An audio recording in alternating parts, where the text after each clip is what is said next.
Et c'est reparti, un autre boys band qui succombe au stratagème insidieux de l'industrie musicale. Les victimes, B2K, mais sans le ninja sportif aux tresses africaines qui avait une glacière à la place du cœur. L'auteur, Chris Stokes, enfin prétendument.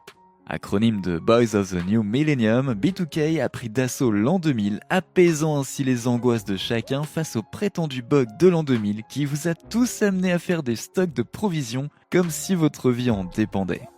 Mais heureusement pour vous tous, Lil Fizz, J-Bug, Raz-B et Omarion étaient là pour vous offrir la dose d'évasion qu'il vous fallait à ce moment-là. Ils sont venus, ont laissé tomber quelques bangers, un film et ont disparu avant d'atteindre le 5e anniversaire de l'existence du groupe. Depuis, les membres se sont tous séparés, laissant derrière eux une traînée non résolue de secrets, d'animosités et de crimes qui n'avaient pas quitté les coulisses de la fragile formation de B2K, en tout cas jusqu'à présent. Salut à tous et bienvenue sur Vraie Histoire de Star, la chaîne YouTube qui dévoile la face cachée des célébrités. Aujourd'hui, nous plongeons dans l'univers de B2K. Alors, si vous êtes nouveau sur la chaîne, n'oubliez pas de vous abonner et d'activer la cloche de notification pour ne manquer aucune de nos prochaines vidéos. Inaugurons la vague de tous les boys bands noirs comme Jagged Edge, 112, Day 26 et tous les autres groupes aujourd'hui disparus à qui on a fait des promesses non tenues par celui qu'on ne présente plus, Sean Puff Diddy Daddy Sugar Combs. La création de B2K est née d'un projet créatif mis en place par le danseur et chorégraphe Dave Scott et le représentant d'Interscope Records, Keisha Gamble. En 1998, l'histoire des gars de B2K est un peu incertaine selon à qui vous vous adressez. Demandez à Omarion Granberry, cela semble alors plus simple que si vous demandiez à Jarrell J-Boog Houston, Demario Raz-B Sonston ou Joe Lil Fizz Frederick. Si vous leur demandez, vous obtiendrez probablement une réponse un peu plus complexe.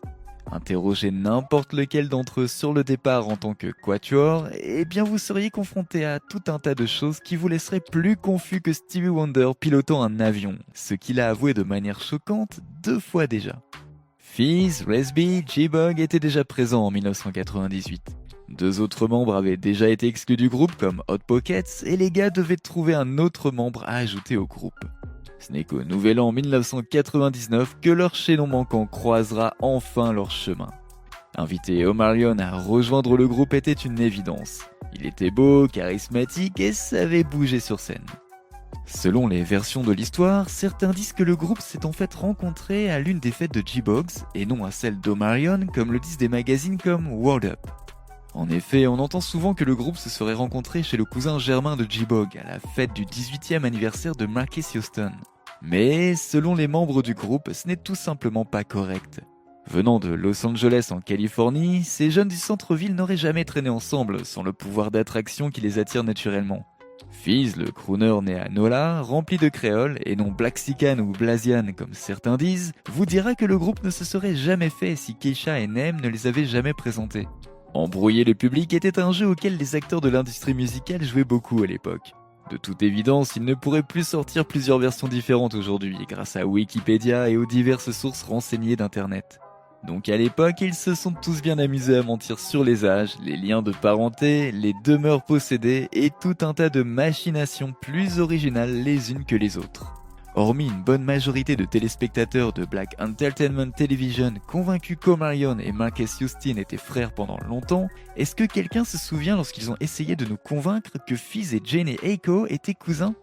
Regroupés contractuellement en 1998 puis en 1999, B2K n'a vraiment été lancé que vers 2001, rompant avec le succès grand public avec leur premier single produit par Tricky Stewart, Hein Hein.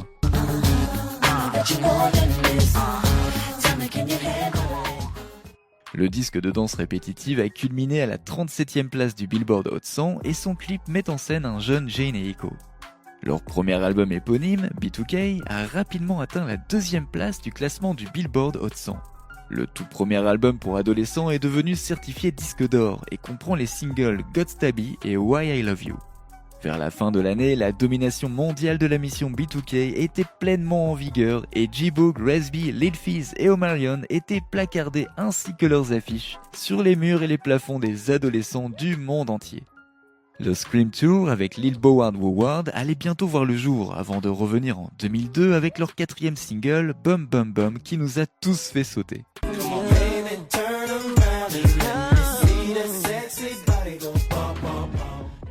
Écrit par LPC et avec un feat de P. Diddy, Bum Bum Bum serait le premier sample de B2K pour leur 2e projet Pandemonium. Les garçons annonceraient plus tard leur décision de retirer les chansons écrites par R. Kelly à cause de... vous savez. Pandemonium a ensuite fait ses débuts au numéro 10 du Billboard Hot 200, mais a culminé au numéro 1 du Billboard Hot 100, devenant ainsi leur tout premier succès numéro 1, ce qui serait la dernière fois qu'un boys band siégerait au sommet des charts pendant 16 ans avant d'être détrôné en 2019 par les Jonas Brothers. Bien que nous n'entendons plus beaucoup parler de boys band de nos jours, le nouveau millénaire en accueillait énormément.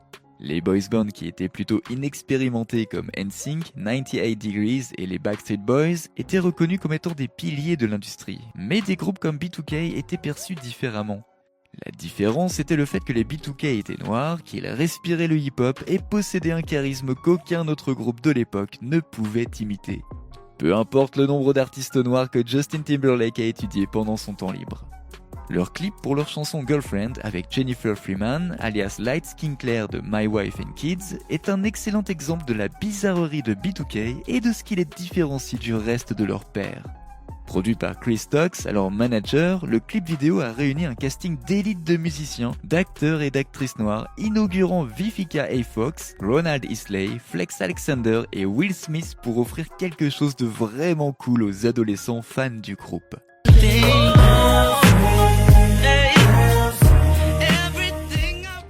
Leur chant, chanté à 90% par Omarion, avait plus d'attitude, les paroles traduisaient un sentiment de maturité, leurs mouvements étaient effectués avec aisance, les vestes en velours surdimensionnées et leur style en général semblaient être plus efficaces que leurs homologues Pop Kids Bop et Disney. Ils avaient tous les ingrédients pour faire d'eux ce qu'ils appellent des superstars du ghetto. Être des superstars du ghetto leur a valu une pléthore de nominations, dont plusieurs prix au Black Entertainment Television et au Video Music Awards. Ils avaient remporté leur premier Kids' Choice Award en 2003 pour le meilleur groupe de chant et avaient même tourné un emblématique film de danse urbaine, You Got Served. B2K avait tout ce qu'il fallait pour réussir et faisait tout ce qu'il pouvait pour devenir le plus grand boys band de tous les temps. Mais malheureusement, les choses ont finalement pris une toute autre tournure. Au moment de la sortie de You Got Served, le groupe s'est dissous sans avertissement, laissant ainsi les fans de B2K partout dévastés. Une annonce du manager du groupe, Chris Stokes, fit savoir que B2K en tant que quatuor hip-hop ferait bientôt partie du passé. Stokes a ainsi cité des désaccords internes comme cause de leur rupture avec lui et leur label Epic Records. Nous découvrirons bientôt que Chibok, Fizz et Raz-B avaient bien reçu leur lettre de fin de contrat, mais que le leader Omarion était de son côté fin prêt pour entamer sa carrière solo sous la direction de Chris Stokes. Les 3 autres membres ont rapidement publié une déclaration affirmant qu'ils voulaient juste être traités équitablement. Ce n'est que des années plus tard que Fizz et le reste du gang sortiraient de l'ombre et nous raconteraient tout le scoop sur ce qui s'est réellement passé au cours de leurs jeunes années dans le boys band, et c'est un sacré bazar. Croyez-moi, ce qu'ils avaient à déverser en termes de révélations était bien plus proche des chutes du Niagara qu'une simple tasse de thé. Mais avant de passer à B2K sans Omarion sur le podcast Drink Champs de Revolt, je vais revenir à l'année 2022 lorsqu'Omarion et Mario nous ont offert l'un des battles versus les plus drôles que nous ayons vus jusqu'à présent. Tout s'est passé dans la bonne humeur, mais les moments qui ont précédé le grand soir ne se sont pas déroulés sans quelques soucis. Lorsqu'un fan enthousiaste a demandé via la section commentaires sur Instagram si Omarion chantait uniquement ses chansons ou s'il utilisait également le catalogue de B2K, Omarion a répondu « Je suis B2K ». Pour ajouter un peu d'huile sur le feu, une fois qu'Omarion est finalement revenu sur le Battle Versus, Mario a plaisanté sur le fait qu'Omarion avait trahi B2K. Mais Omarion a alors fait savoir haut et fort qu'il chantait la majorité, sinon la totalité des morceaux de B2K. Donc que la musique du B2K était vraiment sa musique.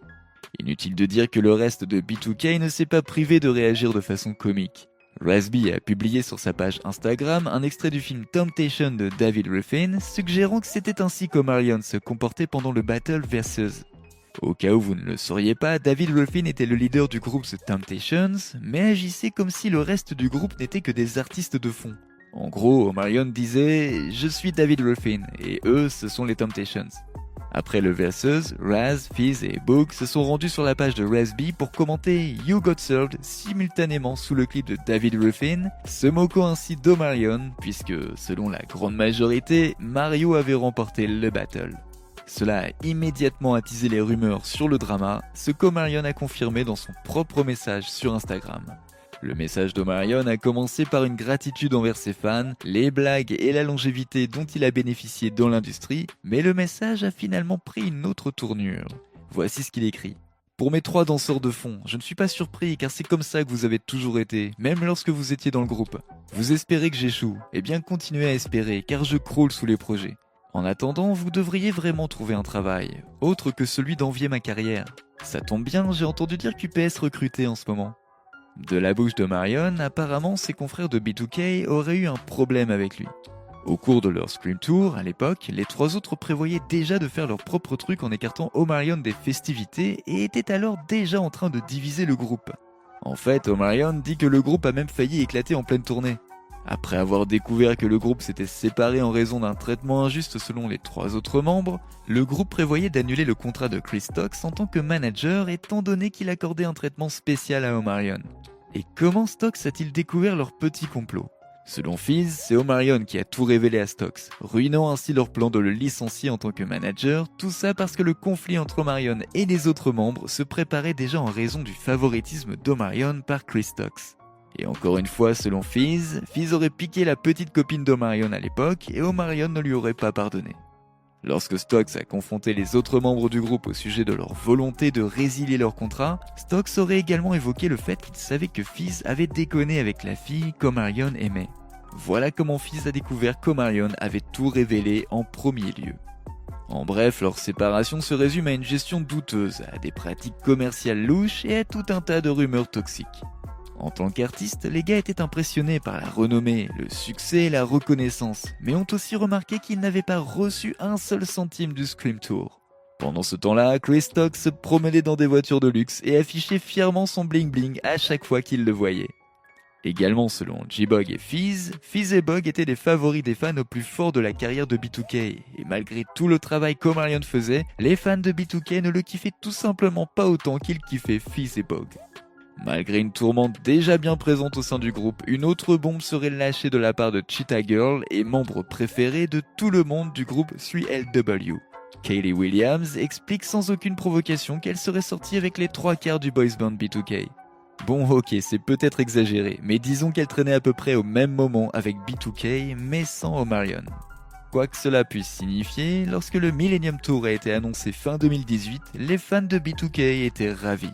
Mais B2K s'est à nouveau dissous après quelques concerts, et il avait été annoncé en 2020 qu'Omarion continuerait la tournée sans les membres de son groupe.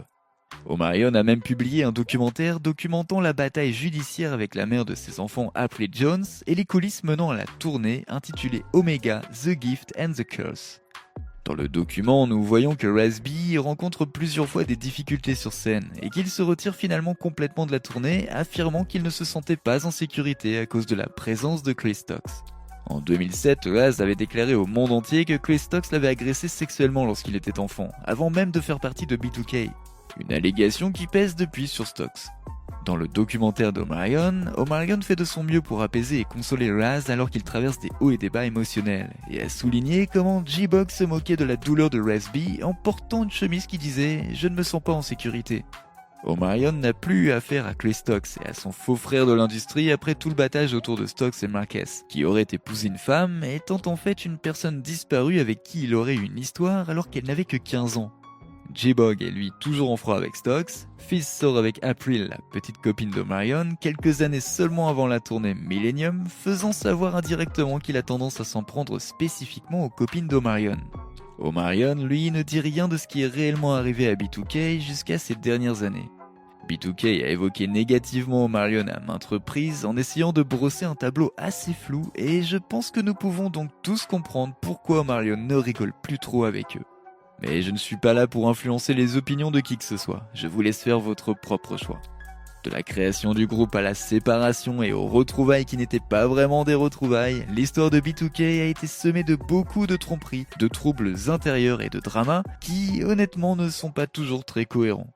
Mais malheureusement pour les fans de B2K, selon les informations que nous avons en notre possession, les garçons ne se remettront pas ensemble de sitôt, et cette saga pourrait bien se poursuivre jusqu'à l'an 3000. Peut-être que d'ici là, les gars mettront leurs différends de côté et se réuniront enfin d'une manière dont les fans rêvent depuis toujours, ou peut-être pas. Récemment, Omarion est toujours actif dans l'industrie. Fizz fait tout pour se faire remarquer du monde entier, Raz se bat toujours contre ses propres démons intérieurs, et Bog est quelque part en train de se détendre loin des yeux du public. Et vous pensez que B2K se reformera un jour? Selon vous, qu'est-ce qui a vraiment brisé le groupe? N'oubliez pas de laisser des commentaires pour partager avec nous votre avis et opinion sur toute cette histoire et peut-être nous apporter des idées neuves sur tout ça. N'oubliez pas de cliquer sur le bouton d'abonnement pour rester à jour sur toutes nos vidéos. À bientôt.